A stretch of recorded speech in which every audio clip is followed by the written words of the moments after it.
Vamos a empezar entonces, vamos a continuar nuestro estudio del matrimonio. Vamos a ver la quinta parte el día de hoy. Vamos a ver vimos ya lo que son los derechos, tanto de la mujer como los del hombre.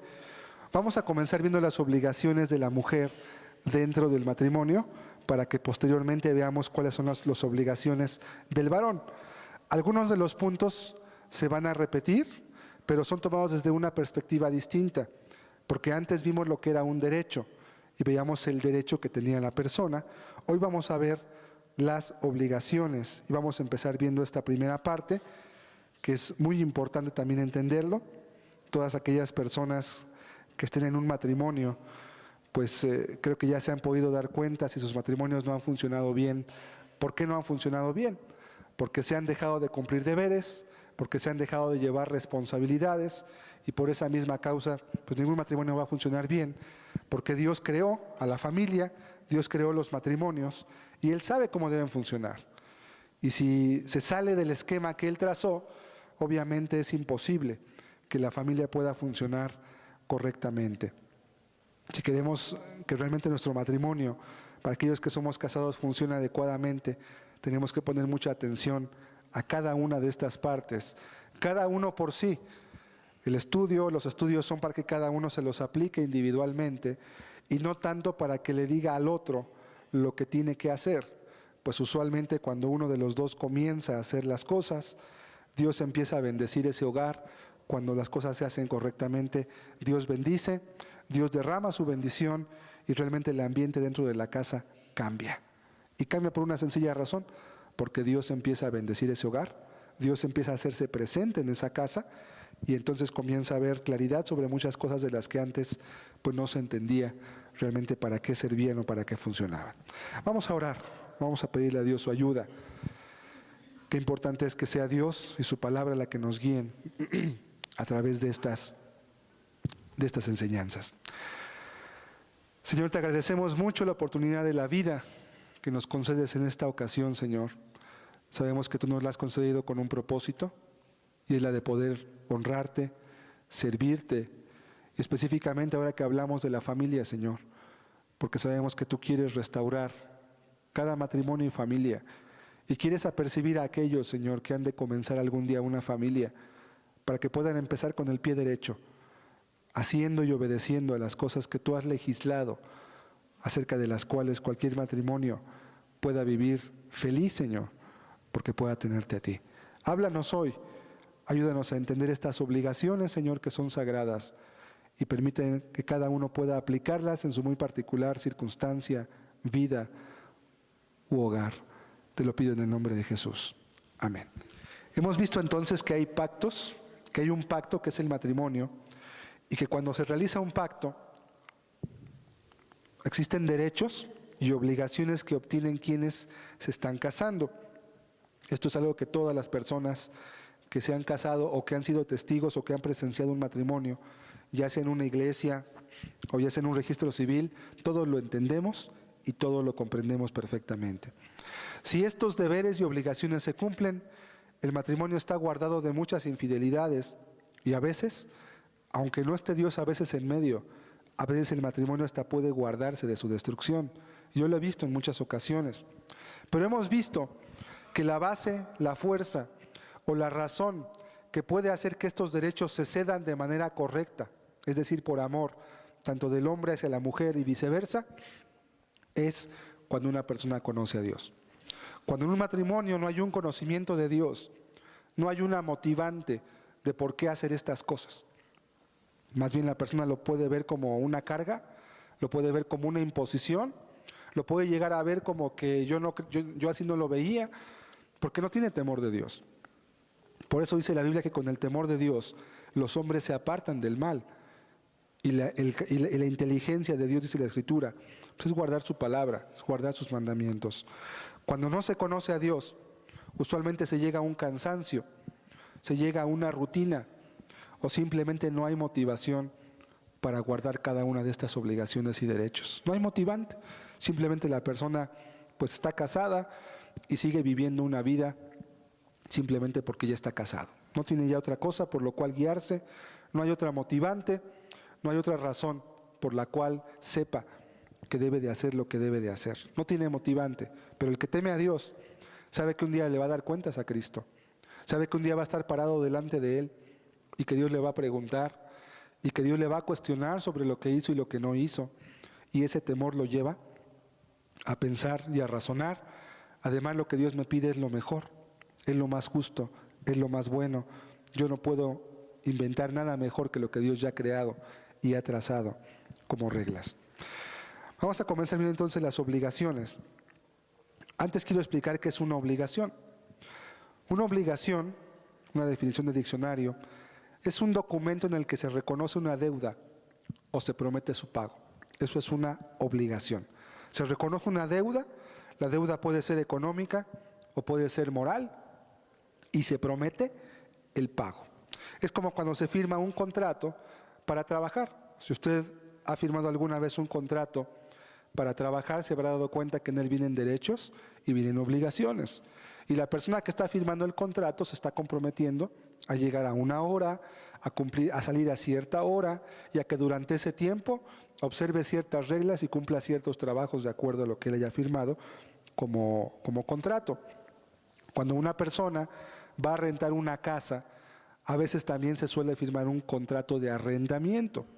En ese contrato, la persona está estipulando que él quiere vivir de su voluntad en esa casa, y a cambio de permitirle vivir en esa casa, él se compromete a pagar mensualmente o del tiempo que sea, una cantidad X, y a mantener el inmueble en buen estado, y el día que se vaya se compromete a que el inmueble quede como estaba cuando él lo recibió. Si estaba pintado y si no tenía hoyos, la persona cuando se sale de esa casa tiene que dejar otra vez pintado y sin hoyos. Son obligaciones simplemente, y la persona se está comprometiendo desde antes. Eso es una obligación. Eso es una obligación, es muy sencillo de entender. Cuando una persona se casa, el acta matrimonial juega ese papel. Por eso la importancia del acta matrimonial, de casarse ante los ojos de los hombres también, porque Dios fue el que instituyó las autoridades, y ese papel protege tanto al hombre como a la mujer de que la otra persona cumpla las más elementales obligaciones a las que él mismo se obligó cuando accedió de su propia voluntad a tomar por esposo o por esposa a un hombre o a una mujer.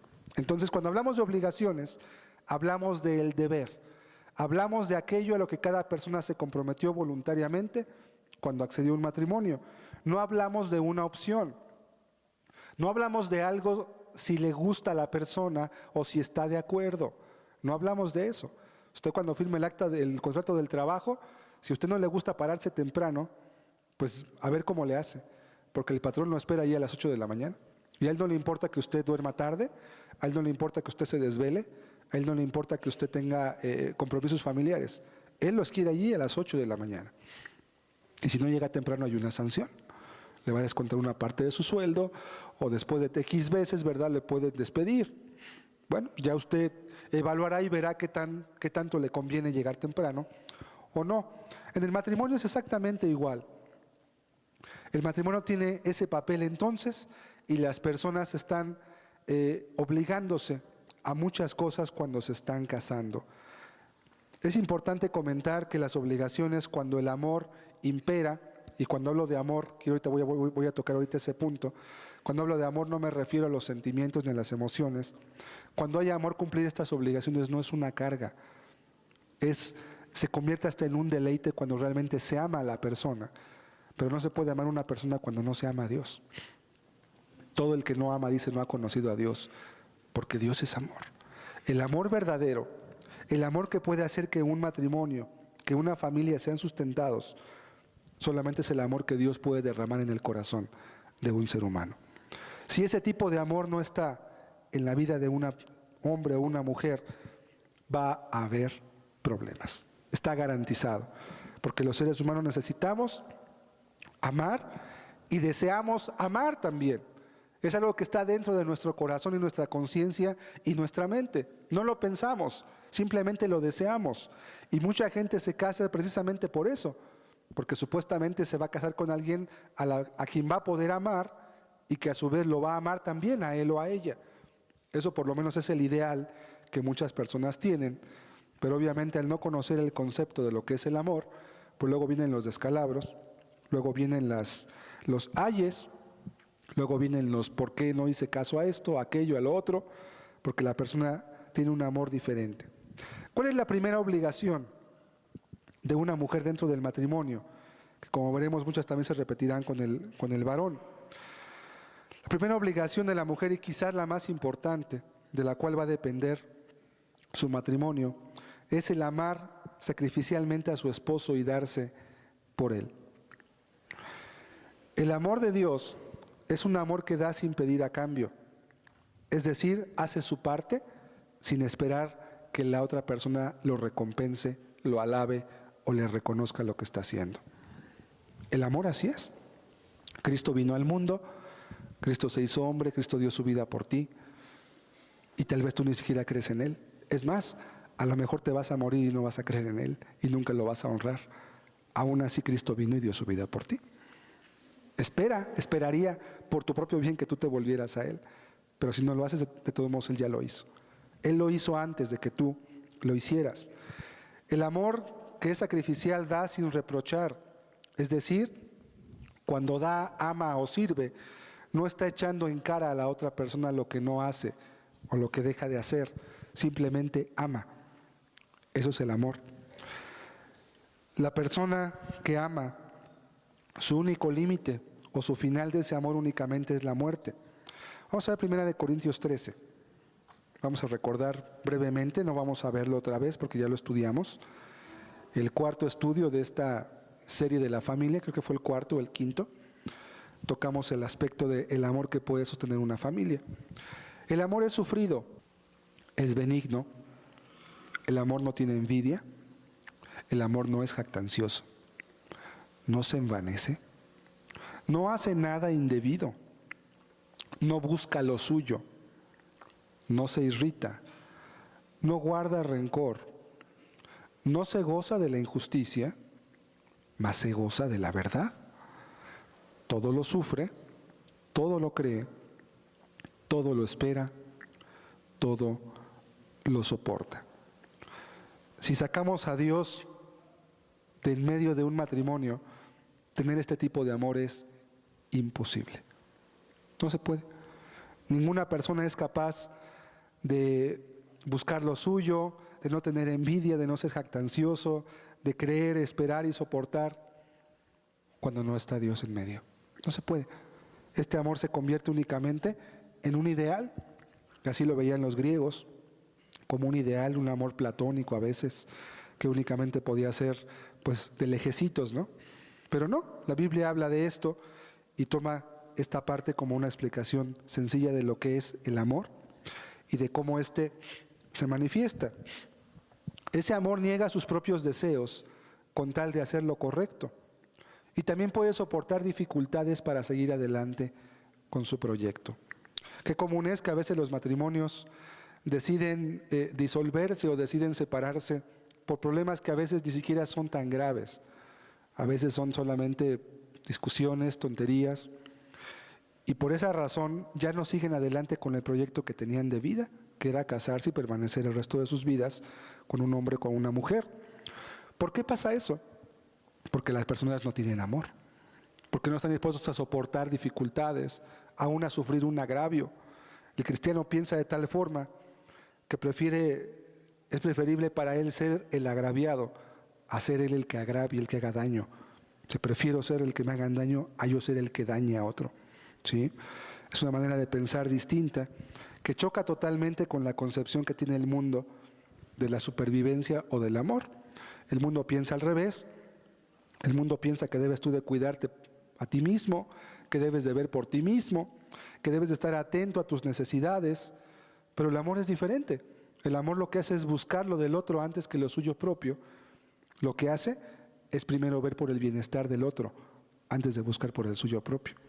Obviamente cuando esto es mutuo y es recíproco, ya se imaginará usted qué clase de matrimonio puede haber ahí. Un matrimonio donde cada uno está cuidando por el otro, donde cada uno está viendo por el bienestar, está viendo por la correcta desarrollo, por la protección, por el cuidado del otro, en lugar de estar pensando en sí mismo y cómo me cuido y cómo le hago y cómo me llego de estas cosas para estar más protegido, mejor yo, ¿no?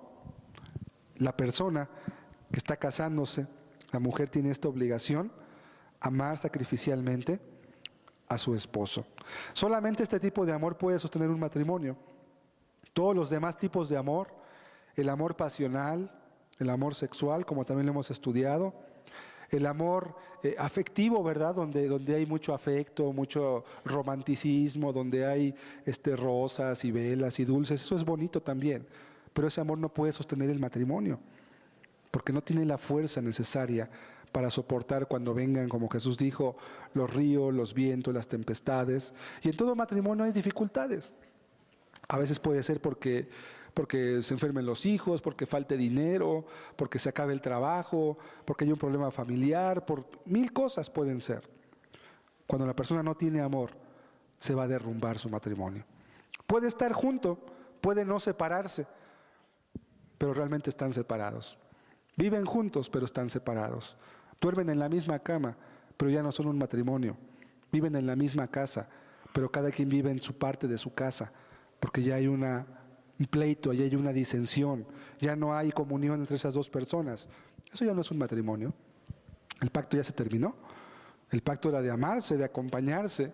Si se acuerdan cuando hablamos de los objetivos del matrimonio, aún hablábamos que era el compañerismo, que era la amistad, compañerismo, amistad, compañía, ¿sí? Algo que los seres humanos necesitamos. A veces en los matrimonios ya no existe eso. Están juntos, pero ya no hay amistad, ya no hay compañerismo. ¿Por qué pasó eso? Porque ahí sí se acabó el amor. Pero yo más bien diría, tal vez nunca ha habido amor en ese matrimonio. Nunca, porque ninguno supo ni entendía qué quería decir esa pequeña palabra de 4 letras, amor. ¿Qué significaba desde el punto de vista de Dios? La falta de propósito de un matrimonio o simplemente el aburrimiento propio de la rutina, sin motivaciones de fondo, hace que las cuestiones matrimoniales normales pierdan su atractivo. Y al no haber amor, la persona se aburre. Como no tiene amor, pues lo que está buscando es sentirse él bien. Y el día que se aburre porque siempre es lo mismo, porque siempre es del trabajo, de la casa al trabajo y del trabajo a la casa, o la mujer se cansa porque siempre tiene que hacer los mismos quehaceres, atender a los niños igual, porque no tiene propósitos ni metas, por cuanto no ama, se aburre, se cansa. Y cuando la persona se aburre y se cansa, pierde la motivación de seguir haciendo lo que hace. Ya no tiene motivante. Ya los ves tú actuando como robots, como autómatas simplemente, haciendo las cosas porque tienen que hacerlas. Yendo a trabajar el hombre, pues porque tiene que trabajar, porque te ocupa dinero, nada más por eso va.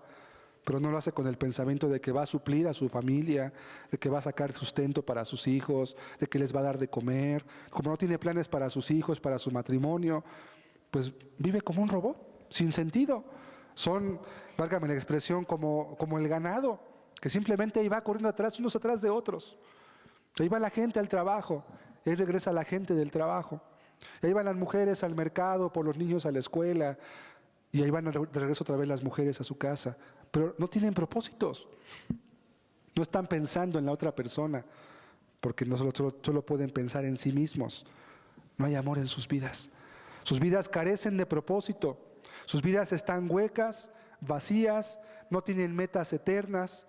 Su única meta es vivir el siguiente día. Su única meta es no morirse. Y como su única meta es no morirse, ¿qué van a hacer entonces? Van a procurar acaparar todo lo posible para cuidarse ellos, para cuidar su salud, o para cuidar sus vidas, o para estar más cómodos, porque no hay propósitos eternos. Cuando en un matrimonio hay amor, las personas dan su vida por el otro. Tienen que dar su vida. Criar hijos, por ejemplo, después lo estudiaremos, pero criar hijos implica dar tu vida, implica perder tu vida, implica dejar de ser tú para darle vida a esos niños. Implica dejar tu vida ahí, cansarte, desvelarte, trabajar mucho, criarlos, etcétera. Implica dar tu vida. Si no tienes amor, no vas a querer dar tu vida por ellos. Los vas a aventar a una guardería, los vas a aventar a una escuela, le vas a pagar al vecino para que te los cuide. porque no tienes ningún propósito para ellos. Los ves como pequeños perritos o como plantitas que tienes que darles de comer, que tienes que abonarlos para que crezcan y ya. Y cuando cumplan 18, les das su patada y vámonos a buscar su trabajo y su vida porque yo ya cumplí con usted. No hay propósito, no hay metas. Como no hubo amor, no hubo crianza, no hubo matrimonio, no hubo una meta conjunta de marido y de mujer, de hacer algo, de trascender, de dejar su nombre escrito en la historia, no por el dinero o por lo que tuvieran, sino porque sus hijos fueran gente de bien, o porque ellos mismos también fueran un buen ejemplo, un buen testimonio. La mujer tiene la obligación de amar sacrificialmente a su esposo. Cuando este amor no existe, se llega al hartazgo. Y lo repito porque es algo que muy comúnmente se llega a dar. No hay motivación, no hay por qué seguir haciendo lo que se está haciendo y se pierde la motivante. Y cuando una persona pierde la motivante de hacer lo que hace, se le acaba la fuerza, se cansa, a veces hasta se enferma, porque la gente cae a veces en una depresión. Como no ama, y está comprobado, los niños que no son amados cuando son pequeños, que son criados en guarderías y que no reciben el mismo afecto que la madre les puede dar, tienen menos defensas en su cuerpo. Su sistema inmunológico es más débil que el de los niños que son criados y amamantados por sus madres. Eso lo dice la ciencia médica. ¿Qué les falta a esos niños que no tienen los demás? Tienen leche, tienen pañales, tienen juguetes. Les falta una cosa, les falta amor. Les falta quien los acaricie, quien los toque, quien les hable, quien les dedique tiempo por amor, no porque me están pagando un sueldo, sino por amor.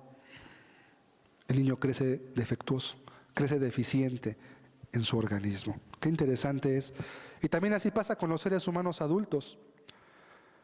Cuando los seres humanos no son amados y no aman, también empiezan a deprimirse en sus vidas. ¿Se ha fijado que mucha gente vive deprimida? Que mucha gente vive como que no sabe para qué hace lo que hace, como que está sin sentido, como que no entiende ni para qué está viva, lo cual lleva a mucha gente al suicidio muchas veces, porque no tienen propósitos. Como no están siendo amados y porque tampoco quieren amar, por esa causa entonces pierden el sentido, pierden la brújula, no saben a dónde van, no saben a dónde se dirigen, simplemente están haciendo lo que hacen porque lo aprendieron a hacer. La primera obligación de la mujer entonces, amar sacrificialmente a su esposo, dar su vida por él.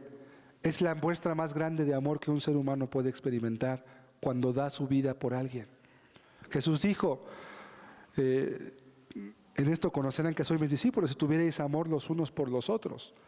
La prueba de que alguien era cristiano no iba a ser que viniera a una iglesia X, o que cantara de X forma, o que tuviera cierta Biblia, o que hiciera ciertos rituales. La evidencia real de que una persona es cristiana va a ser que muestre con su vida que ama. Esa es la única evidencia real. ¿Quieres saber si eres cristiano?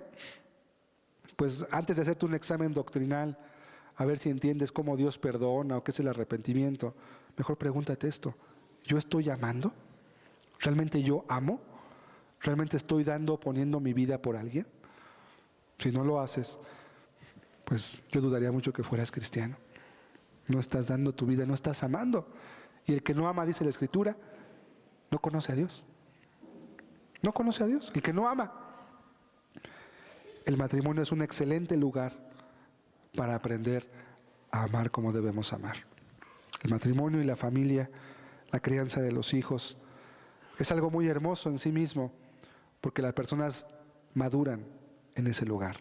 Ahí maduras mucho, cuando amas, cuando entiendes que tienes que amar y dar tu vida. Segunda obligación de la mujer dentro del matrimonio: respetar a su marido. Estudiamos que era como persona y como autoridad. La mujer tiene esta obligación y es muy importante porque el marido tiene esta necesidad interna en sí mismo. Un matrimonio donde se pierde el respeto de una persona hacia otra es un matrimonio que ya está casi en ruinas. El respeto es la base de la confianza. El respeto es la base del amor. Cuando se pierde el respeto, ya no empieza a haber razones para amar a la otra persona. Se caen, digamos así, que se cae de la nube la persona que no guarda esta labor. La mujer tiene la obligación de dar un respeto propio a quien ha de gobernar un hogar, lo cual es importante para que la relación se permanezca estable y no se fracture. Donde el respeto se pierde, es muy probable que la relación también se pierda o ya se haya perdido. Efesios 5:33. Por lo demás, cada uno de vosotros ame también a su mujer como a sí mismo, y la mujer respete a su marido. Una indicación: la mujer respete a su marido. ¿Por qué se toma este texto o por qué lo incluye al final de este versículo? Porque puede haber una tendencia a que la misma esposa, al haber una relación de confianza en el matrimonio, se pierdan los límites de la confianza y entonces empiece a ver a la otra persona como un igual en el sentido de persona. Es decir, pues tú eres igual a mí, sí eres mi autoridad, pero pues aquí tú eres fulano de tal y yo no te voy a respetar, yo no voy a honrarte. Es una honra que se merece, y todas las personas sabemos que las autoridades deben de ser respetadas, simplemente porque son autoridades.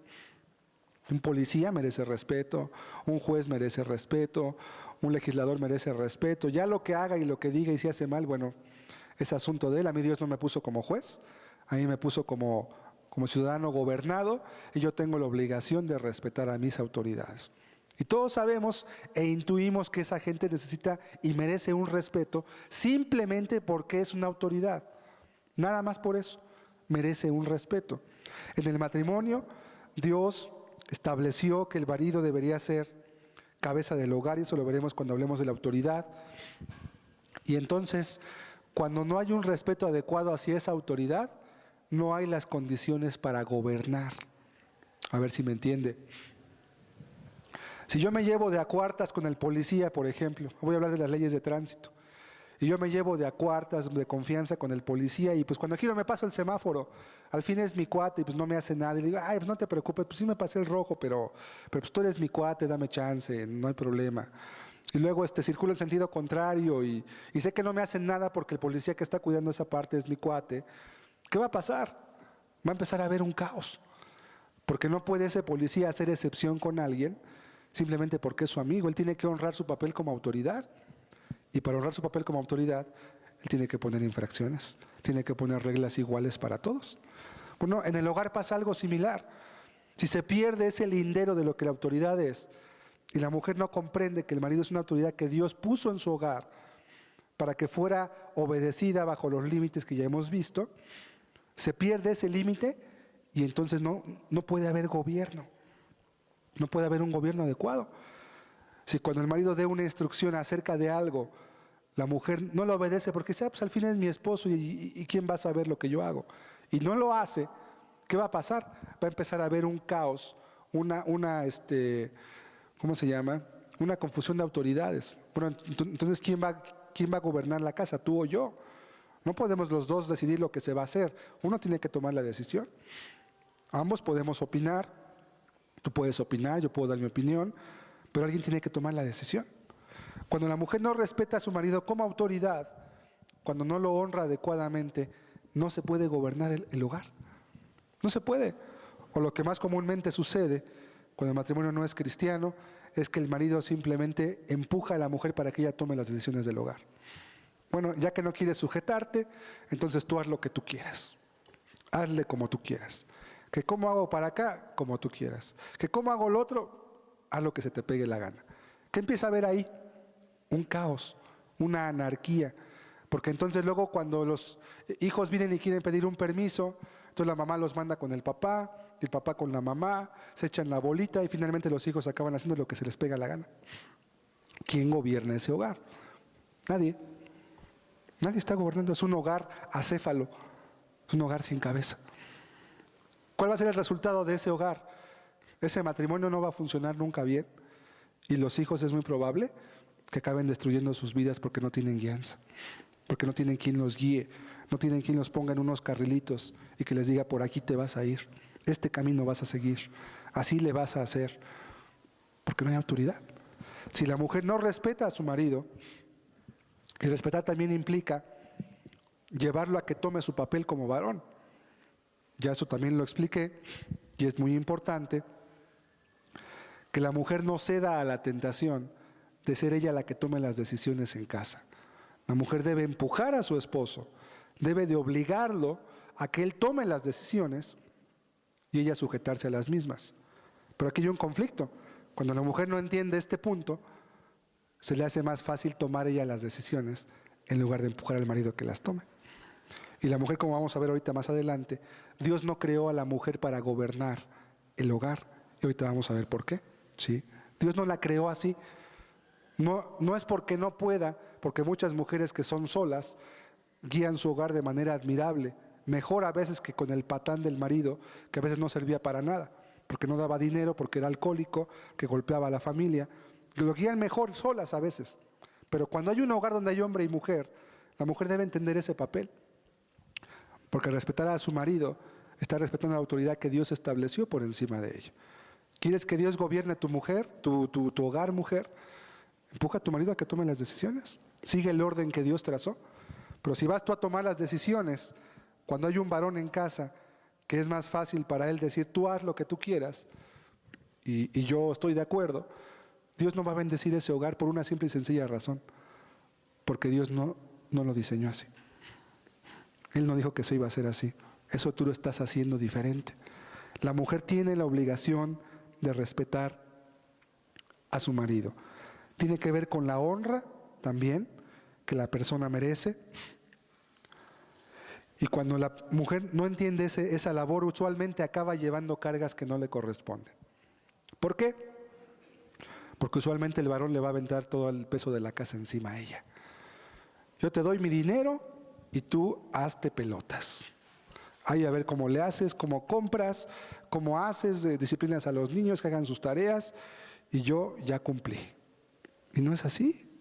¿Y qué pasa? Luego las pobres mujeres viven estresadas, viven angustiadas, no saben qué decisiones tomar, le piden consejo a la comadre, a la abuelita, a la tía, a quien sea, y acaban haciendo pedazos su propia casa. Vamos a ver un texto que dice más adelante, la mujer necia con sus manos derriba su casa.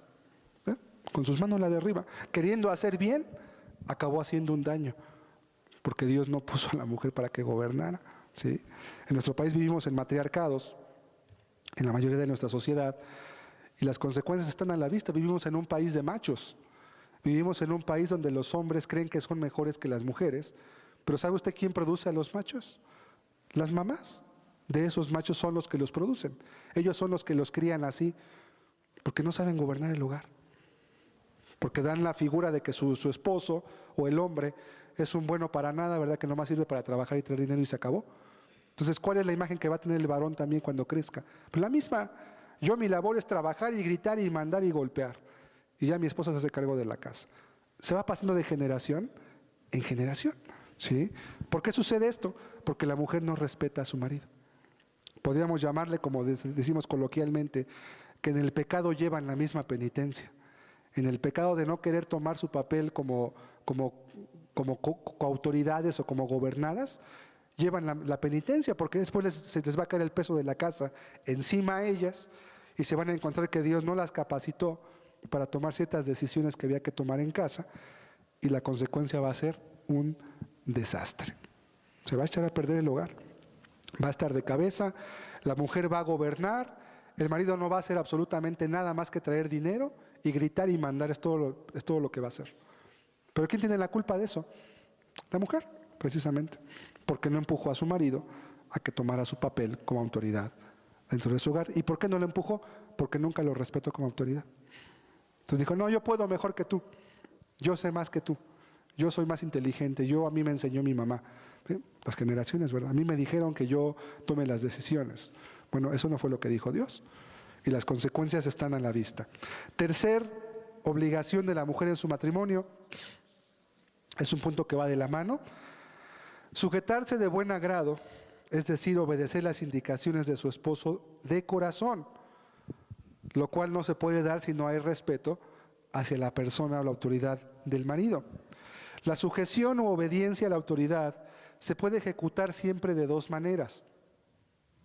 La primera, La mujer puede sujetarse a su marido porque así dice un papel que firmó, o debido a que no le van a dar también sus derechos si ella no los cumple, o simplemente porque no le queda de otra. Esta opción produce amargura, resentimiento e insatisfacción, porque la mujer tiene la sensación de estar siendo usada, de estar siendo mandada, en lugar de ver un equipo cuyas acciones benefician o destruyen a ambos. La segunda forma en la cual la mujer puede cumplir este punto, que es una obligación, puede ser por amor a Dios, por amor a la autoridad, la cual está dentro de su hogar, porque entiende que al hacerlo lo hace ante Dios y que al obedecer la autoridad de su hogar, obedece la autoridad de Dios. Además, la misma persona escogió a ese varón por autoridad. Esta opción produce gozo, satisfacción de saber que se está haciendo lo correcto y bendición de Dios. Pues la Biblia dice claramente en Romanos 13 lo siguiente. Vamos a leer Romanos 13:1. Sométase toda persona a las autoridades superiores, porque no hay autoridad sino de parte de Dios, y las que hay, por Dios han sido establecidas, incluida la del hogar también. Hay una autoridad que Dios designó en casa. ¿Quién la estableció? Dios. ¿Qué dice lo que dice el texto? De modo que quien se opone a la autoridad, o sea, quien no quiere sujetarse de manera adecuada a lo establecido por Dios, resiste. Y los que resisten acarrean condenación para sí mismos. Es decir, que la insujeción no es un detalle, ni es cualquier pecado. Es un pecado que destruye tanto el propio hogar como a la misma persona. Todos los seres humanos necesitamos autoridades a las cuales sujetarnos. Todos, en todo lugar, siempre buscamos la autoridad. Es algo que está dentro de nuestro corazón. Cuando la persona comprende este papel, como dice aquí el verso 2, sabe que quien resiste la autoridad, a lo establecido por Dios resiste. Y el que resiste, acarrea condenación. Volviendo al ejemplo del tránsito, si yo me meto en sentido contrario en una calle donde ya sé que es sentido contrario, sé que me voy a acarrear una multa. Voy a acarrear que me multen y que tengan que pagar yo dinero. Y además me arriesgo a que me choquen, porque si voy en sentido contrario, otra persona puede venir confiada en que la gente no va a hacer eso y me puedo morir. Acarreo condenación para mí mismo, por lo que estoy haciendo. Toda autoridad proviene de la primera autoridad que existe en el universo, que es Dios.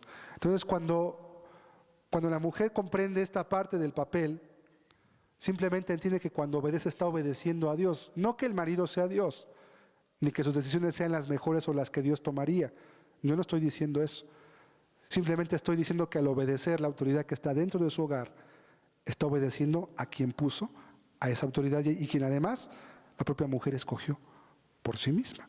Nadie lo obligó, nadie le puso una pistola para que se casara y dijera, tú vas a ser mi esposo. Él lo eligió. De ahí la importancia de poder ver también, ¿verdad?, que el varón tenga carácter para poder gobernar y autoridad para poder dirigir un hogar. Pero eso se ve antes, no ya que la persona está casada. Eso ya es muy tarde.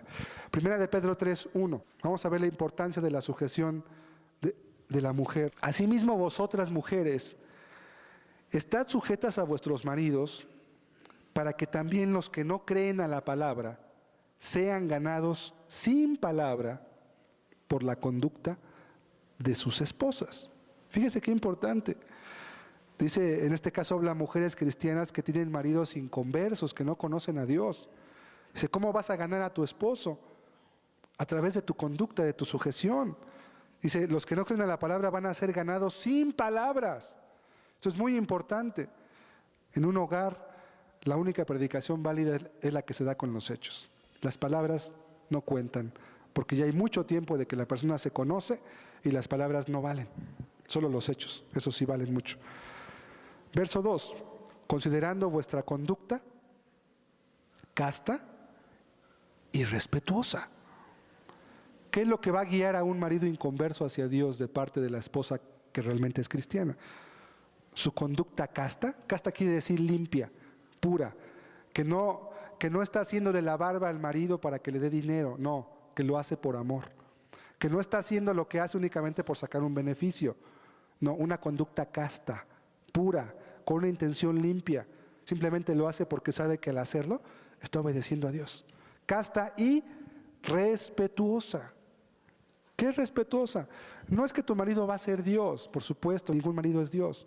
Simplemente es entender que es tu autoridad y debe de haber un respeto mutuo que va a permitir que tanto él pueda gobernar correctamente el hogar, porque haya el ambiente adecuado, y también tú puedas sentirte empujada a obedecer lo que él te pide porque sabes que es autoridad, porque tú lo honras. Verso 6, luego viene una imagen, un ejemplo. Como Sara obedecía a Abraham, llamándole Señor, de la cual vosotras habéis venido a ser hijas, si hacéis el bien, sin temer ninguna amenaza. Y luego da el apóstol una imagen de a qué se está refiriendo con la sujeción y con el respeto al marido. Dice, como Sara, que obedecía a Abraham, llamándole Señor. Esto no quiere decir que tú tengas que llamar Señor a tu marido. Eso era una costumbre cultural, ¿verdad? Aquí en México incluso se tenía todavía. En tiempos de la Revolución y todavía unos 20 años más adelante, las mujeres le llamaban mi señor a sus maridos. Mi señor, así le decían. De una forma muy respetuosa en cómo se dirigía la mujer hacia su marido. ¿Sí? Más bien se refiere al principio de la actitud con la cual la esposa debe sujetarse a su marido. Solo hay un Señor, solo hay un Dios, ¿verdad? Pero lo que nos explica es que la mujer cristiana entiende de dónde proviene la autoridad a la que se le está pidiendo que se sujete. Entonces no va a tener problema, no va a tener conflicto, porque sabe que cuando lo hace, está obedeciendo a Dios. Y sabe también que cuando no lo hace, va a haber problemas. Efesios 5:22. Las casadas estén sujetas a sus propios maridos como al Señor. Es la misma actitud que vemos en Primera de Pedro. Es necesario comentar aquí, para balancear esta demanda que se da entre matrimonios cristianos, si la esposa, o bien si la esposa es convertida. Es necesario aclarar que en este estereotipo moral, la casada está sujeta a su marido como al Señor, se supondría o se debería suponer, porque habla aquí de matrimonios cristianos, que el marido está sujeto a Dios también. Si el marido está sujeto a Dios y hace la voluntad de Dios, cuando la mujer se sujeta a su marido, ¿qué está haciendo? Está sujetándose a Dios directamente. Porque el varón obedece a Dios, ¿sí? Es como con los hijos. Los hijos deben de obedecer a los padres y los padres deben de obedecer a Dios. Si los hijos se sujetan a los padres, ¿qué hacen? Están obedeciendo a Dios. ¿Sí? Entonces, las casadas estén sujetas a sus propios maridos como al Señor. Nuevamente, no quiere decir que tu marido lo trates como si fuera Dios. No, porque Dios nunca te va a pedir que cometas un pecado, ¿verdad? Dios nunca te va a pedir que hagas cosas malas o incorrectas. Bueno, sujétate como al Señor. Eso es muy claramente. ¿Cuál es la imagen que nos quiere dar este texto de Efesios 5:22? La imagen es la iglesia. La iglesia de Cristo, la gente cristiana, está feliz cuando está sujeta a Cristo. De otra manera está en tibieza o en pecado. Vea usted en la Biblia, cuando la iglesia no está completamente sujeta a Cristo haciendo su voluntad, se le puede llamar tibieza o se le puede llamar que está en pecado. Está en un estado mal, incorrecto. Y hay muchas consecuencias para la iglesia cuando eso sucede. Pero cuando la iglesia está sujeta a Cristo, está feliz, porque sabe que Cristo le va a pedir únicamente lo que es justo, lo que es recto, lo que es mejor, va a tomar la mejor decisión y lo va a hacer. Entonces la sujeción es un fruto de la conversión también. Una mujer que dice que es cristiana, pero que no se sujeta a su esposo por amor y de corazón, no puede ser cristiana, porque la sujeción es un fruto natural de la conversión. Es un fruto natural, es algo que sucede en el corazón de una persona cuando se convierte a Cristo. ¿Cuál? Sujetarse a esa autoridad. La persona inconversa, gran parte de su inconversión se debe precisamente a que no obedece ninguna ley, a que hace lo que quiere, va para donde quiere, de la forma que quiere y cuando quiere. Y Dios está de lado. Dios simplemente es un papel, una Biblia, o es una idea que tengo yo en la cabeza. Cuando la persona realmente es cristiana y se convierte a Dios, lo primero que hace es restaurar el principio de autoridad en su vida. ¿qué va a empezar a hacer? A obedecer a Dios. Es lo primero que hace. Es más, desde antes de convertirse, ya la persona está obedeciendo a Dios. Pero cuando se convierte, la motivación cambia y se vuelve una motivación de corazón. Un cristiano se sujeta a Dios y le es pesado, le es gravoso. Dice, ay, tengo que cantar, tengo que orar, ay, tengo que ayudar a mi prójimo. No, si de veras es cristiano, lo hace con gusto, lo hace con amor, ve en ello la oportunidad de hacer un poquito de lo que Cristo hizo ya con él. No le es una carga. Jesús dijo, mi yugo es fácil y mi carga no es pesada. Llevad mi yugo sobre vosotros. ¿Sí? Entonces, es lo mismo exactamente.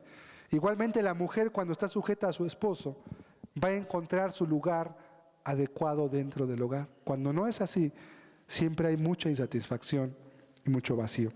Por esto quiero comentar el caso de una mujer muy conocida, quizás muchos la conozcan, los más jóvenes quizás no. Se llama Jane Fonda. Quizás sepan quién es Jane Fonda. Jane Fonda es una mujer que fue actriz, ahorita ya es una mujer anciana, pero durante los años 60 esta mujer tuvo grande popularidad, salía en películas, en series de televisión, y era una actriz muy cotizada en Estados Unidos. Y esta mujer, junto con otras más, también famosas, empezaron con la idea de la liberación femenina. Ellas fueron las principales promotoras que empezaron a dar la idea, y además como eran personalidades públicas que tenían acceso a los medios de comunicación, televisión, radio y cine, manifestaban con sus vidas y con sus bocas que las mujeres no deberían estar sujetas a sus esposos, que deberían liberarse del yugo que sus maridos les habían puesto encima. Obviamente eso lo fueron predicando por muchos lados. Ellas fueron las promotoras de la idea del 50-50 en los hogares, mitad tú y mitad yo, tú tomas una decisión y yo tomo otra, nos dividimos todos los gastos mitad y mitad. Ella fue la principal de las promotoras de todo ello. Más o menos vivió así unos 10 años o 12 años, donde ella fue la principal promotora de la llamada liberación femenina. Pero es curioso ver cómo terminó Jane Fonda. Jane Fonda después salió de la vida pública y después una revista famosa, creo que fuera Time o Newsweek, la entrevistó y le preguntaron por qué había dejado de salir de la luz pública, porque ya no, pues ya no hablaba ante los medios. Y decía, es que mi marido no me deja, dice. Pero pues ¿cómo usted? Si usted fue la que les dijo a las mujeres que deberían zafarse del yugo. Decía, pues sí, la verdad yo sí dije eso, pero pues ahora veo que no era muy correcto. Ahorita está casada la señora, tiene 2 o 3 hijos a los cuales crió y era bien sujeta a su marido. Y decía, y así estoy feliz. Dice, ya no hago películas ni voy a televisión porque mi marido no me deja ir. Entonces pues pues ya no voy. Y ya no puedo decir nada más porque ya me di cuenta que estaba equivocada. Y no era así como yo creía la cuestión de la libertad. Porque pobres mujeres liberadas, ¿no? O sea, tienen que trabajar en la calle para traer dinero y luego tienen que llegar a trabajar en su casa. Yo no entiendo cuál es la liberación allí. Tienen que tomar decisiones que no les corresponden y llenarse de problemas. Yo no entiendo cuál es la liberación realmente ahí. La verdadera liberación femenina es la de las Escrituras. Es aquella en la cual la mujer toma el lugar que le corresponde en el hogar y el varón se le deja la mayor parte, como veremos la próxima semana, de la responsabilidad dentro de casa. Así acabó Jane Fonda. Hoy es una anciana, está felizmente casada con un marido dominante. Además se encontró un marido dominante y pues cuando le quiso decir que 50-50 y que tal cosa, pues ahí no funcionó, porque el marido no la dejó, ¿sí? Fue un marido que tomó su lugar en su hogar y ella dijo después públicamente, estoy feliz, estoy contenta como estoy y lo que dije pues ya lo dije, ni modo, pero pues ahora veo que no era tan fácil como yo creía que era. Y de ahí comenzó la idea de que las mujeres debían de trabajar, debían también tener su dinero, pero ¿para qué? O sea, descuidan la crianza de los hijos, tienen que cooperar en casa. A veces los maridos ven que la mujer ya trabaja y pues ya mejor trabaja tú, ¿verdad? Y yo me quedo en la casa, se hacen conchudos, por así llamarlo, flojos. Y entonces, ¿qué pasa? Pues ¿cuál liberación? Pobres mujeres, más bien trabajan más y a cambio no reciben más que responsabilidades, pero tienen simplemente el estereotipo de que son mujeres libres. Yo no entiendo libres de qué, realmente. Ok, entonces, Cuando hablamos de esta liberación, hablamos únicamente de algo que no es de Dios. La liberación femenina como se manifiesta. De hecho, cuando comenzó el movimiento de la liberación femenina, pedía cosas justas. Lo que pedía únicamente era tener voz en el hogar, o sea, que el hombre también le escuchara. Lo que pedía era que tuviera realmente la mujer un papel importante en la crianza de los hijos. No pedía cosas malas, eran todas cosas justas. Pero ya hubo personas como esta mujer, Jane Fonda, otras más como Elizabeth Taylor y otras más que eran famosas, que empezaron a esparcir su veneno y que muchas mujeres le creyeron. Y hasta hoy en día vivimos todavía con la famosa liberación femenina, que únicamente ha traído mucha infelicidad y mucha destrucción en los hogares. Cuando Dios habla entonces de sujeción para la mujer, lo está hablando en un contexto en el cual debemos recordar el orden de Dios. Dios, la familia, la iglesia y el mundo. Después de la sujeción a Dios, lo que una persona debe hacer es estar correctamente funcionando dentro de su hogar. Es lo que Dios le pide. Y todo lo que se pida en la Escritura, todo lo que el varón pida que no sea contrario a la Escritura, pues debe de obedecerse. Obviamente es importante que la mujer tenga principios bíblicos claros para saber cuándo sí oponerse y cuándo sí tiene que obedecer. Y ya hablamos, y ya di ejemplos, no voy a volver a tocarlos, tanto de ejemplos de cómo la mujer abusa de su derecho de desobedecer lo que es pecado para ser floja o para ser irresponsable en su hogar, y también di casos de cómo el hombre abusa de este texto que dice que las casadas estén sujetas a sus propios maridos como al Señor, para intentar hacer de sus esposas simples esclavas o títeres que van a obedecer todas sus órdenes, como si fueran amos o como si fueran, yo no sé, zares, ¿no? Que tienen que hacer su voluntad en cualquier momento, emperadores. No, ni una ni otra. Dios no está sujetando la conciencia de nadie a un ser humano. Nuestra conciencia únicamente le debe sujeción y obediencia total y completa a Dios. Y fuera de Dios, nadie más puede guiar y gobernar nuestras conciencias. La insujeción, por tanto, es un problema y es un pecado muy grave en la Escritura. Vamos a leer 1 Samuel 15:23. Porque como pecado de adivinación es la rebelión, y como ídolos e idolatría, la obstinación.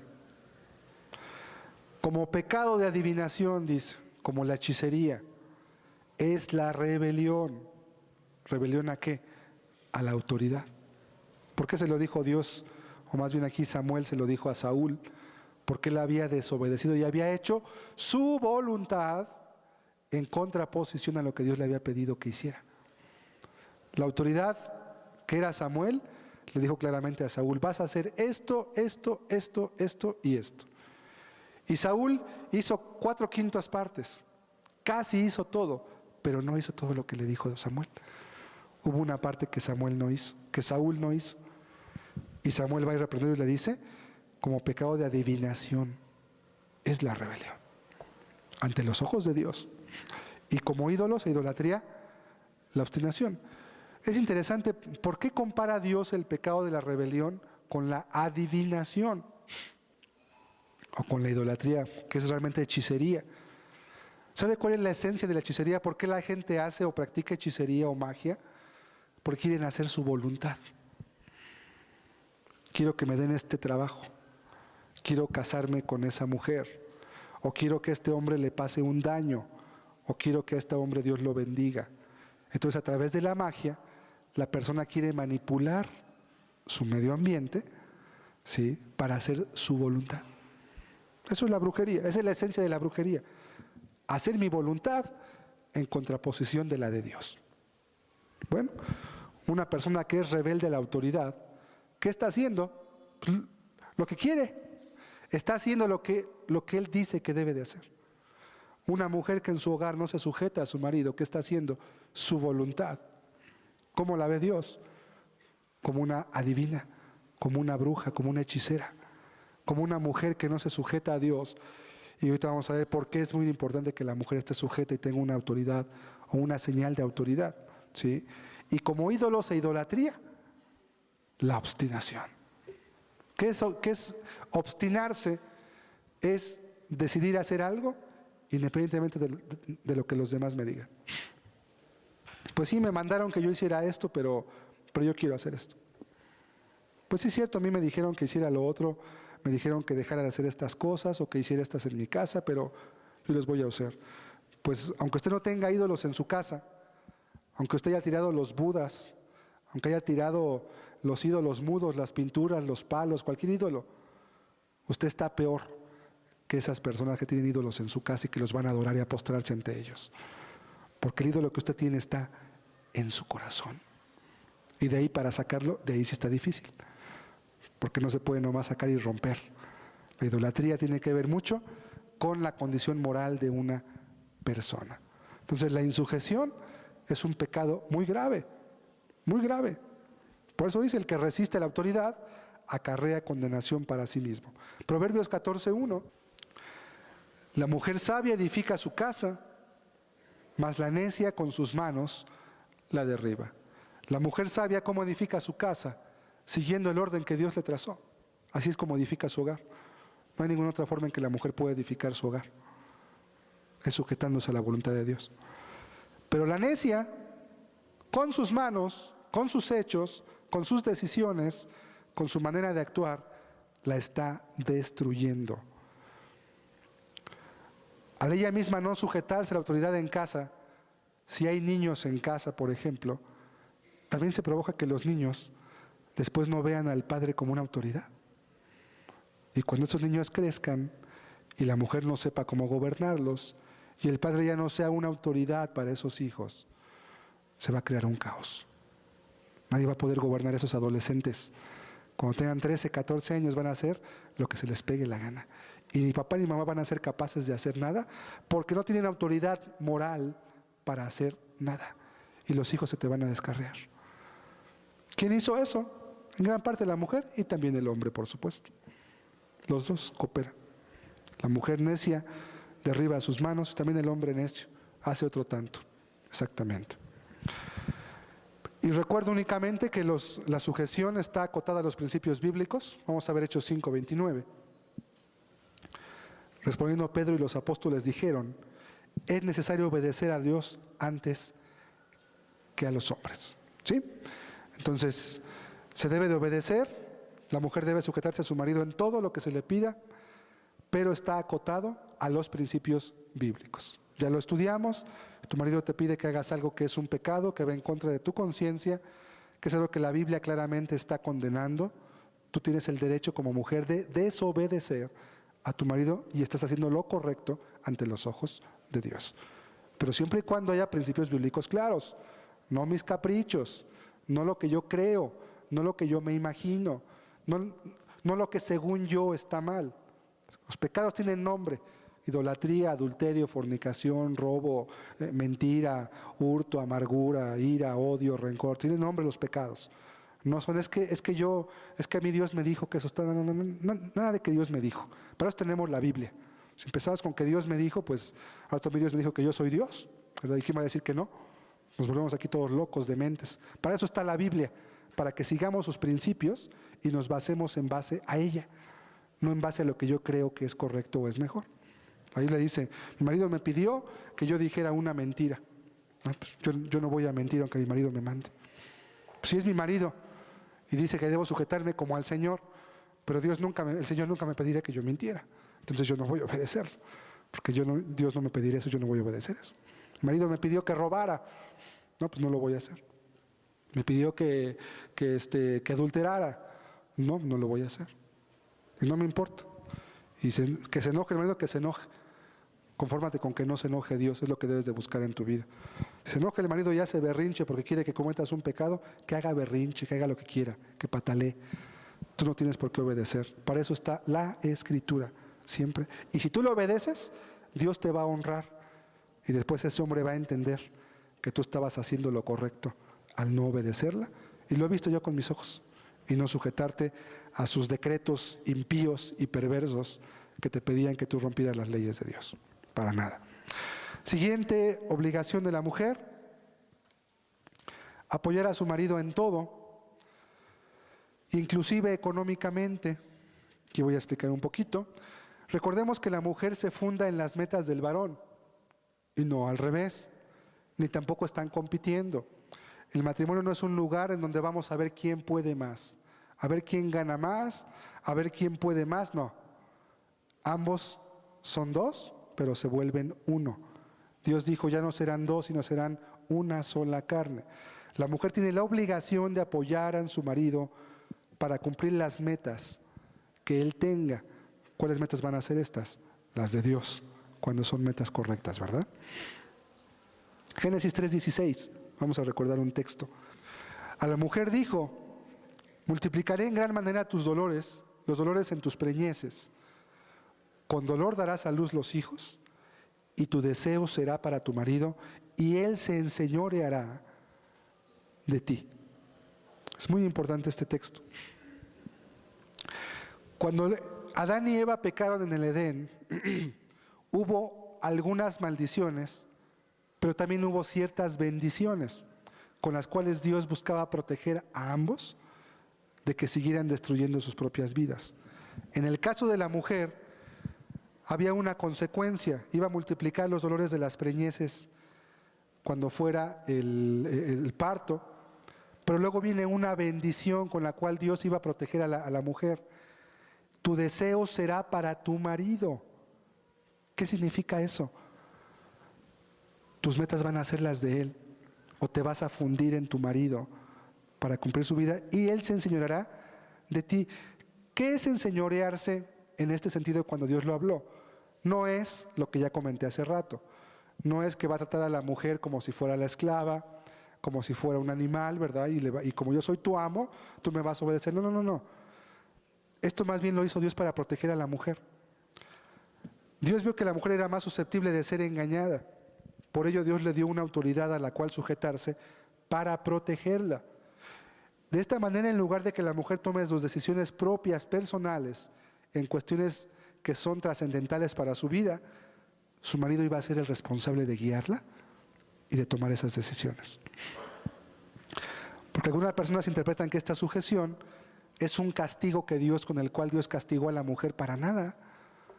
Dios no castigó a la mujer con la sujeción, es todo lo contrario, ¿sí? Le voy a poner un ejemplo de lo que es un buen gobierno para que entendamos lo que implica esa sujeción. ¿Usted qué preferiría?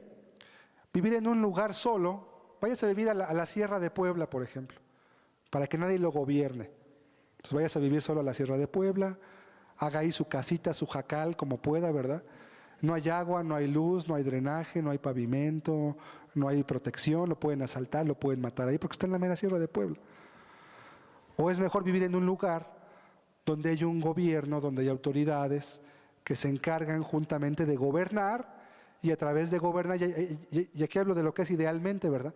A través de los impuestos que mucha gente paga, se encargan de hacer drenajes, de hacer alcantarillados, de poner luz pública, de dar protección a través de la policía, de dar servicios como el agua, ¿verdad? Donde el agua llega a tu casa cuando abres una llave. Y en la sierra pues vas a tener tú que ir caminar 1 o 2 horas para traerte una cubetada de agua, ¿verdad? Para todo tu día. ¿Qué es mejor? ¿Qué es más sencillo, por así llamarlo? Pues que alguien te gobierne. Es más fácil que el registro de tu casa donde va a haber una alcantarilla, es más fácil que lo haga el gobierno con máquinas, ¿verdad? Porque tiene dinero para eso el gobierno, y que escarbe el drenaje de tu casa, a que tú lo hagas a paladas.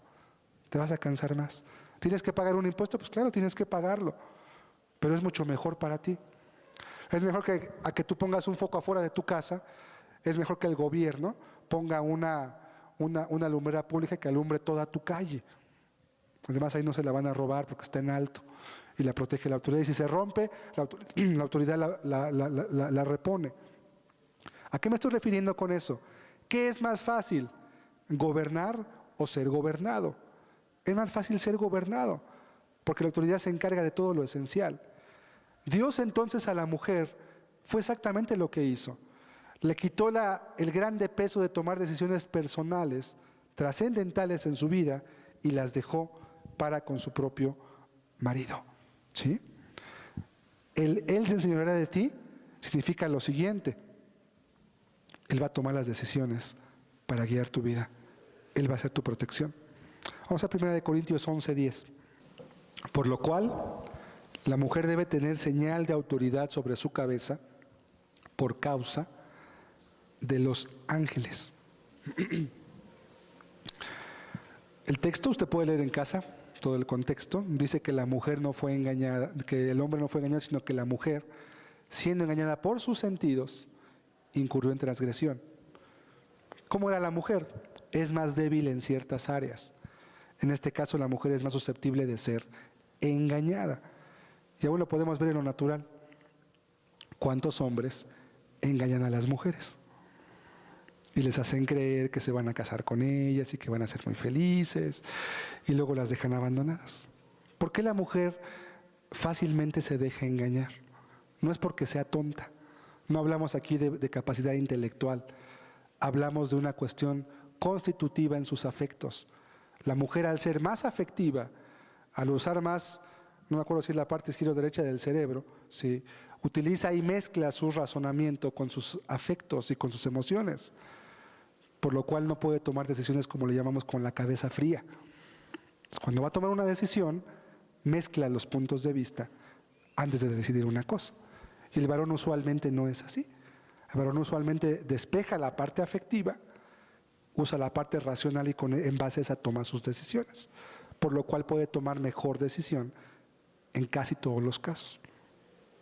¿Quién es mejor? Ninguno, simplemente somos diferentes.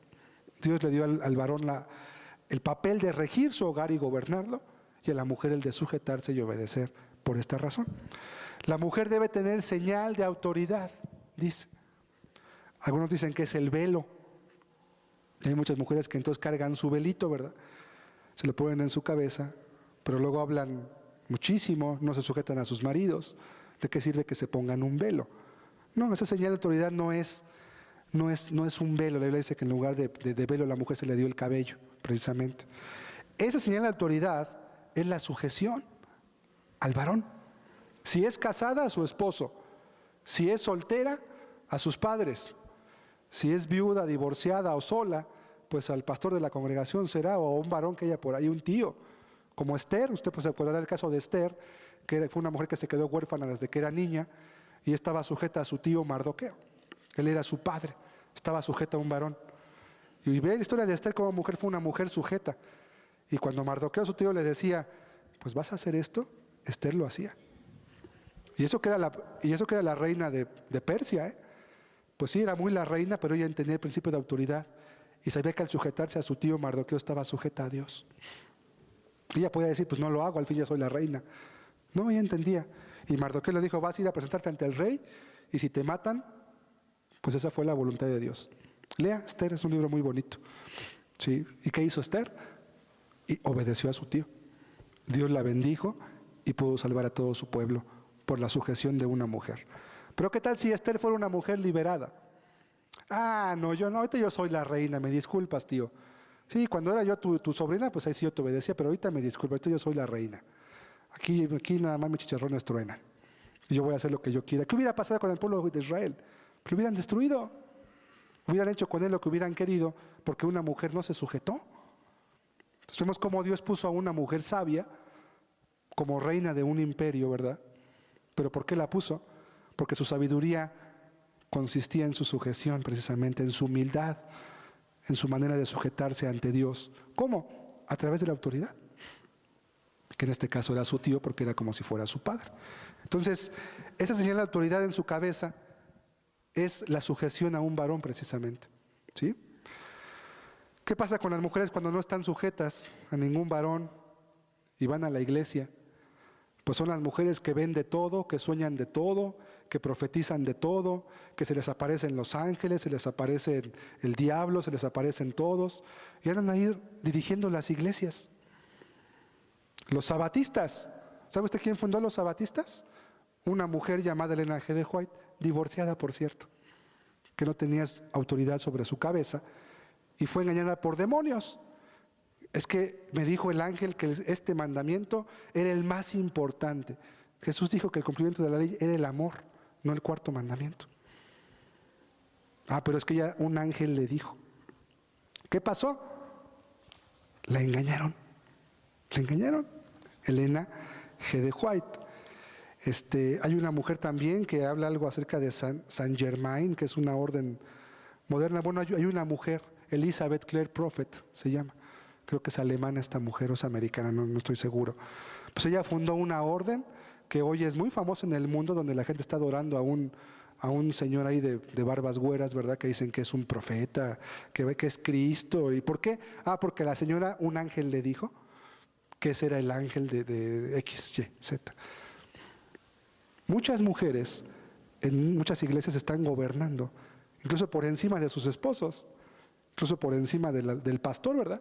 Luego dicen por ahí cotidianamente, es que la esposa del pastor es la pastora del pastor, como diciendo, ella es la que lo guía, ella es la que lo domina, ella es la que toma las decisiones por detrás, y el hombre solamente es un pelele, es un títere que por frente dice, se va a hacer esto, pero es porque la señora ya dijo desde antes, porque Dios le reveló, porque las mujeres son más espirituales, sí, pueden ser espirituales en ciertas formas, pero debe haber una señal de sujeción. Y una mujer que no está sujeta, pues es caldo de cultivo para que vea, para que se le aparezca lo que sea, para que vea lo que a usted se le antoje y para que se imagine que se le apareció el apóstol Pedro y que le dijo que ahora tenían que los cristianos leer el Corán en lugar de la Biblia, por ejemplo. Y hay gente que lo va a hacer porque le dijo a la señora un ángel. Mucho cuidado, la mujer debe tener señal de autoridad sobre su cabeza. Y una mujer que no tiene autoridad, pues pobre mujer, solamente toman muy malas decisiones y se equivocan constantemente. Número uno, porque no son cristianas, porque no tienen a Dios en su corazón y no hay ninguna autoridad sobre sus vidas. Se guían personalmente. Y ahí las ve usted. Me acuerdo de una mujer que atendí hace ya varios años, una mujer joven, y era sola y era madre soltera, y cuando yo la conocí tenía 2 hijos, y yo le di ciertos consejos, mira, no hagas esto, no vayas con esas personas. Hizo lo que quiso, está bien, es tu vida, ¿verdad? Yo no soy quien para decirte qué hagas, pero me pides mi opinión, te la doy. Pues luego se volvió a embarazar, ya tenía 3 hijos. Y el hombre otra vez pues la dejó, la engañó. Oye, mira, ojalá que ya entiendas, mira, haz esto, deja ese trabajo, no vayas a estos lugares, cuídate. 4.º embarazo. Ya después ya le perdí la pista, ya sé que ya va en el 5.º embarazo, quién sabe en cuándo vaya ahora. ¿Por qué? ¿Por qué se equivoca todas las veces? Porque no tiene autoridad, porque nadie le está guiando. ¿Por qué se guía? Por sus pasiones y por sus deseos. Pues sí, así va a acabar. Sigo con el punto. La mujer debe apoyar a su marido en todo, ¿sí? Inclusive económicamente, siempre y cuando no descuide sus labores dentro de hogar y sus prioridades. Por ejemplo, no es justo que la mujer se dedique a trabajar de tiempo completo cuando tiene que criar hijos. Recuerde que la mujer tiene derecho a criar a sus hijos y debe exigirlo a su marido. Puede trabajar y apoyar, pero siempre y cuando no descuide lo primero que Dios le encargó. Y Dios no le encargó el sustento de la casa a la mujer, Dios se lo encargó al varón. A la mujer Dios le encargó la crianza de sus hijos, el correcto cuidado de su hogar y el atender a su marido. Vamos a ver Proverbios 31:10. La mujer sí puede apoyar. Dice este texto, mujer virtuosa, ¿quién la hallará? Porque su estima sobrepasa largamente a la de las piedras preciosas. Luego dice el verso 13, busca lana y lino y con voluntad trabaja con sus manos. Es como nave de mercader, trae su pan de lejos. Esto implica que la mujer puede trabajar en labores que no le eviten cumplir sus obligaciones primordiales en su hogar, en las cuales está, repito, la crianza de los hijos, la atención del hogar y de su marido, de los cuales va a dar cuenta a Dios, juntamente con su esposo, por cierto, ¿verdad? Pero Dios no le va a preguntar a la mujer si gana mucho dinero.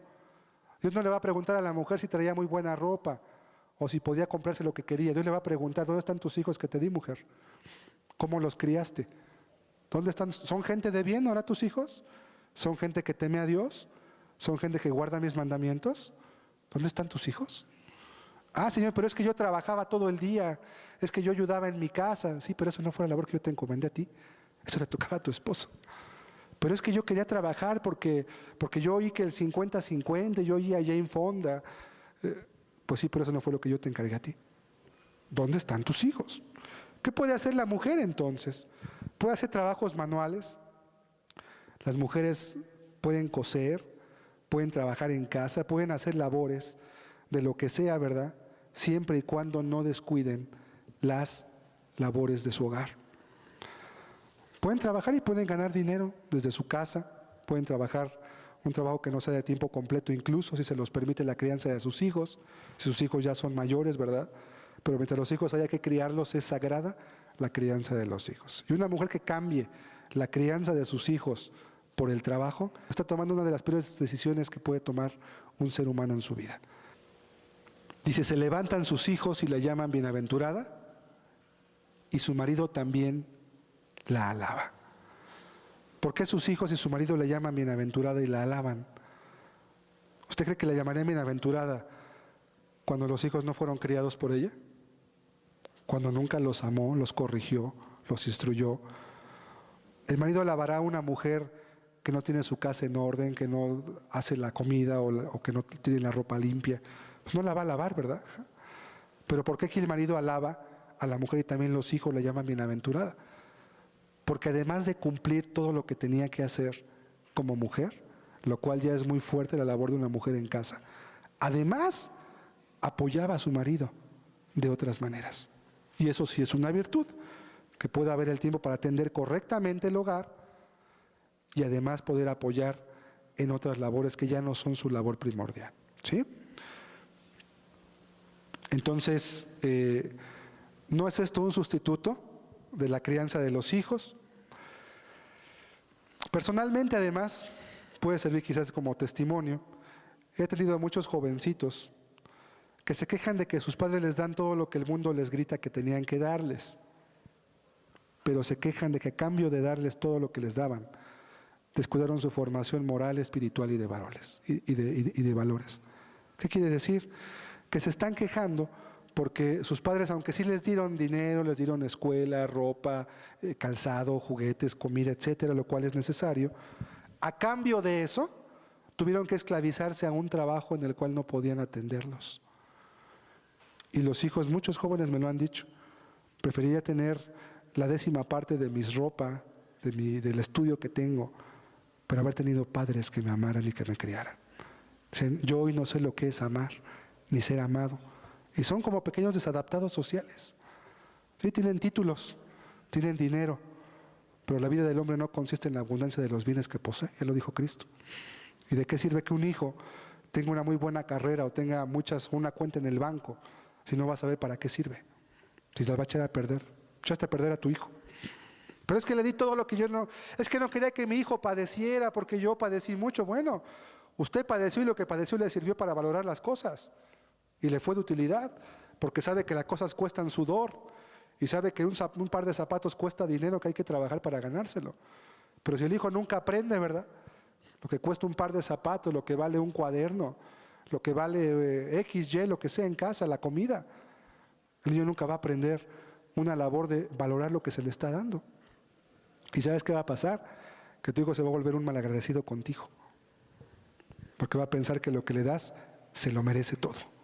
Y el día que no se lo des, olvídate, te lo van a echar en cara 500 veces, que no le diste a tu hijo lo que le habías acostumbrado a darle. Entonces, la mujer tiene la obligación de apoyar a su esposo, inclusive económicamente, si es necesario, si no es necesario. Yo creo que una mujer sabia, lo primero que haría, yo me dedico a mi hogar, yo me dedico a mis hijos, porque ahí además para eso tengo talentos puestos, ¿verdad? Si es necesario, siempre y cuando no descuide sus labores básicas dentro de casa. Si una mujer cambia, y lo recalco por tercera vez, cambia la crianza de sus hijos y el cuidado de su hogar, es una mujer necia que está con sus manos destruyendo su propia casa. Está destruyendo, efectivamente. Quinta obligación de la mujer, no abandonar a su marido. 1 Corintios 7:10.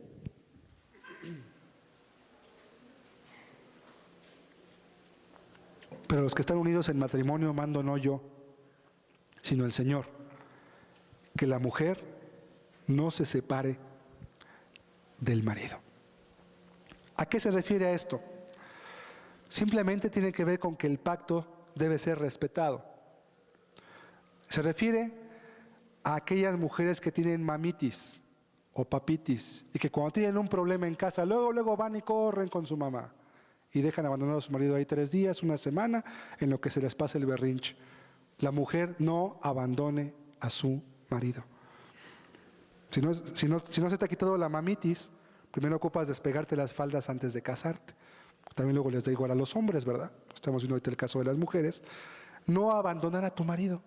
Es que hay un problema en casa. Es que no hay dinero. Arréglenselas, maduren, busquen a Dios, ¿verdad? A veces Dios te sube la bota al cuello a ver si así lo buscas, para que no te vayas al infierno en tus pecados.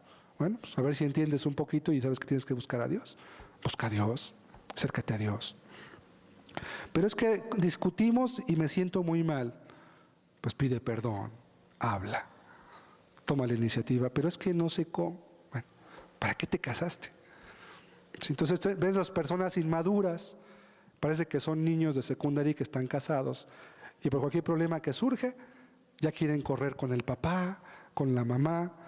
Una obligación de la mujer es no abandonar a su marido. O sea, no se justifica que la mujer se vaya por problemas que deben y pueden ser arreglados, pero que por falta de madurez o por inconversión de las personas se vuelven virtualmente imposibles de resolver, aunque sean tonterías o trivialidades. Personas inmaduras, ¿verdad? Se casan y después no saben cómo arreglar sus problemas en su matrimonio. Obviamente, este mandato no quiere decir, no es un mandato irracional de que si mi esposo me está golpeando y golpea a mis hijos y es alcohólico y dice que me va a matar, pues yo tengo que quedarme con él porque la Biblia dice que no me separe. No, tampoco quiere decir eso, ¿sí? Hay reglas, hay leyes de amor también. Tú no puedes arriesgar la vida de tus hijos. La tuya si quieres sí, pero la de tus hijos no, porque ellos son de Dios, tus hijos no son tuyos. Entonces, no te puedes separar de él aunque te vaya a matar. No, obviamente que no. Esto no es un mandato para mujeres mexicanas abnegadas. Pues tú aguántale los guamazos y aguántale las patadas y aguántale que te rompa la cabeza, y tú aguántalo porque tú eres la esposa y tienes que amar a tu marido. No, vete al Ministerio Público y levántale una demanda y que lo metan en la cárcel. Y tu cruz va a ser que te quedes sin marido unos 2 meses, en lo que se quede en la cárcel tu esposo. Es lo que tienes que hacer, ¿sí? No se refiere a eso. Es un mandamiento racional. No por problemas, por tonterías y trivialidades vas a separarte de tu marido porque tienes mamitis. No, ni tampoco tiene que ver con que tengas que soportar. La ley del amor es lo que rige todos los mandamientos, todos. Y para casos difíciles, para eso hay consejería pastoral también al respecto. No podemos generalizar, porque cada caso debe ser tratado individualmente y no te puedo decir, si pasa esto, sí te puedes ir de tu casa, pero si no pasa esto, no te puedes ir. O sea, no, cada caso es particular, es individual, y si algún caso hay, con gusto lo platicamos acá, ¿sí? Pero lo que sí prohíbe la Biblia a la mujer es que por cuestiones triviales y por tonterías se esté separando de su marido, porque eso genera inestabilidad en el hogar, inestabilidad para con los hijos, inestabilidad aún como personas. ¿Cuándo van a madurar? ¿Cuándo van a madurar? Si no saben arreglar un problema juntos y solos. Y última obligación de la mujer: satisfacer las necesidades sexuales y de cariño físico de su marido de buen agrado. Ya tocamos algunos puntos al respecto. Este punto está acotado, recuerdo, por la conciencia de cada uno. El marido no puede pedirle a la mujer, ni viceversa, ninguna cosa que esté en contra de la conciencia del otro, pero todo lo que sea fuera de eso y que sea normal y natural es una obligación de la mujer. Primera de Corintios 7:3. El marido cumpla con la mujer el deber conyugal, y asimismo la mujer con el marido. El marido cumpla con la mujer el deber conyugal, y asimismo la mujer con el marido. Cumpla el deber conyugal. ¿Qué es deber? Es lo que leí, es una obligación. No está sujeto al capricho de nadie. Es una obligación, se acabó. Es muy sencillo. Ya hablamos acerca de ello, y aunque este punto sigue siendo un tabú en nuestra sociedad, es necesario que los matrimonios estén instruidos al respecto. Pues es un punto por el cual hay múltiples problemas entre parejas. Infórmate, instrúyete. Es parte de amar, saber cómo estar bien con tu esposo, con tu esposa, cómo proveerle amor también, ¿sí? Infórmate, lee. Este libro es muy bueno, te puede servir también para eso. Y también hay otros libros los cuales puede usted allegarse, tengan cuidado, hay mucho material pornográfico también, disfrazado de material de instrucción para matrimonios, es cuestión pornográficas a veces, pero hay material serio, donde usted puede leer y conocer, oye, pues cómo es una mujer, cómo es un hombre, la gente no sabe nada. ¿Qué pasa después cuando llegan a su matrimonio? Pues no saben ni cómo amar a esa persona a la cual dicen que aman, porque no tienen ninguna instrucción. Lea, instrúyase, porque si no hay información al respecto, es imposible que usted cumpla el deber conyugal como debe de cumplirse. No es un trueque, no es una cuestión de cambio nada más. Es una labor que implica amar y el amor implica buscar el bien del otro, siempre. Termino diciendo que si se elimina cualquiera de estas obligaciones de la vida de la mujer en su matrimonio, va a haber problemas y problemas graves. Graves problemas que pueden incluso llegar a disolver la relación entre uno y otro. ¿Sí? Que quede muy claro, estas son las obligaciones de la mujer, y toda mujer que aspire a casarse algún día debe estar consciente de ellas y pensar si está dispuesta a cumplirlas. Primeramente porque el matrimonio es algo sagrado, y segundo porque requiere madurez de las personas. Y si bien es cierto que nadie está 100% preparado para una relación matrimonial, o sea, nadie se casa siendo ya experto en saber cómo tener un buen matrimonio, también es cierto que cuando quienes se casan tienen principios bíblicos y saben a lo que le están entrando y tienen temor de Dios y aman, es muy probable que tengan éxito en su relación. Además, Dios va a ayudar a quienes estén dispuestos a honrar su matrimonio a través de cumplir obligaciones y de ceder los derechos que la otra persona tiene cuando decidió tomarla por esposo o por esposa. Vamos a cerrar nuestros ojos, vamos a despedirnos hoy mucho por todo lo que entendemos, pues vemos que la mujer, al ser un vaso más frágil, Señor, ha sido protegida por ti a través de múltiples elementos, y podemos ver la manera en la cual una mujer será feliz dentro de su hogar, porque esto es lo que tú dices, Señor.